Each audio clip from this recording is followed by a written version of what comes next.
जमहूरियत, democracy. Demo का मतलब है पीपुल, क्रेसी का मतलब पावर, पावर ऑफ पीपुल। अब इब्राहिम लिंकन ने कहा है government of the people, for the people, by the people. इसका मतलब ये हुआ कि एक रियासत में जो गवर्नमेंट हो, जो पावर हो, वो आम लोगों की हो, उनके लिए हो और वो ही चलाएं। इसमें यही होगा कि लोगों के जो मामलात हैं वो ऊपर तक जाएंगे। डेमोक्रेसी की खूबसूरती यही होती है जमहूरियत की, कि नीचे के जो मामलात हैं, जो प्रॉब्लम्स हैं, वो जो इश्यूज हैं, वो ऊपर उनके रिप्रेजेंटेटिव लेके जाते हैं और वहाँ पे उनको एड्रेस किया जाता है, उनके मसाइल हल किए जाते हैं। इसलिए आज के दौर में भी डेमोक्रेसी को बड़ा अच्छा समझा जाता है। अफसोस की बात यह है कि हमारे उलमा जो है वो दो धड़ों में है।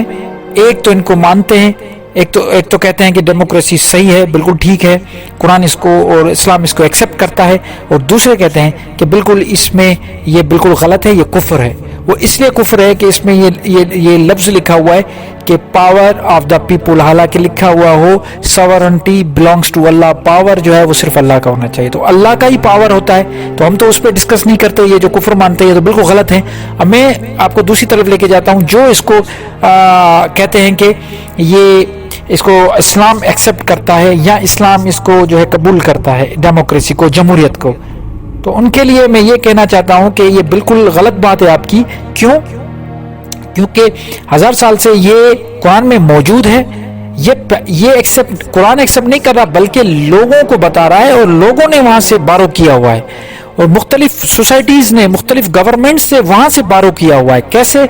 अब मैं आपको इसकी दलील के लिए एक सूरह बताता हूँ। सूरह शूरा में आप जाए, 42 की 38 नंबर आयत का एक हिस्सा है, अम्रुहुम शौरा बैनहुम।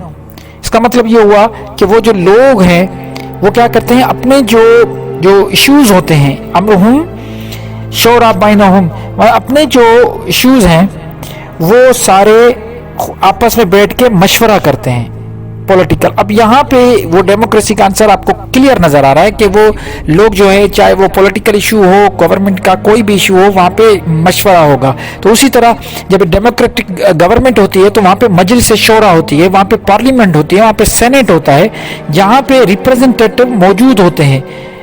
ग्रास रूट लेवल के जो इश्यूज होते हैं वो उसको लेके जाते हैं वहां पे, और वहां पे कानून साजी की जाती है। अब इसका मतलब ये नहीं है कि वहां पे जाके दीन के मामले जो है ना, उन पे जो कुरान के मामले हैं उन पे कानून साजी नहीं होगी। उन पे तो वो तो कानून साजी 100% जो कुरान में लिखा हुआ है उसके मुताबिक होगा। लेकिन जो दूसरे पॉलिटिकल इश्यूज होंगे, सोशल इश्यूज होंगे, इकोनॉमिकल इश्यूज होंगे, उनको बैठ के मजलिस शोरा जो आपस में बैठ के लोग जो है वो उसको हल करेंगे। और यही खूबसूरती है जमहूरियत और डेमोक्रेसी की। तो डेमोक्रेसी या जमहूरियत जिसे हम कहते हैं, ये कोई कुफ्र नहीं है, और ना कोई इस्लाम इसको कबूल करता है, बल्कि इस्लाम लोगों को बताता है कि इसको कबूल करें। कुरान में बिल्कुल वाज़ेह ये चीज आपको मिलेगी, और इस पे दूसरी आयत भी है, दूसरी आयतें भी आपको मिलेंगी, और इसमें आपको कोई परेशान नहीं होना कि आप अगर किसी जमहूरी हुकूमत में अगर आप बैठे हैं तो ये कुफ्र की हुकूमत है। कुफ्र की हुकूमत बिल्कुल नहीं है। जमहूरियत जो है ये बिल्कुल सही तरीके का एक कानून, अगर उसको फॉलो किया जाए, अगर उसमें जो कुछ दस्तूर में मौजूद है, उसको कुरान के दस्तूर में जो कुछ मौजूद है उसको फॉलो करके अगर जमहूरी हुकूमत चलाई जाए तो वो बेहतरीन फलाही रियासत बन सकती है।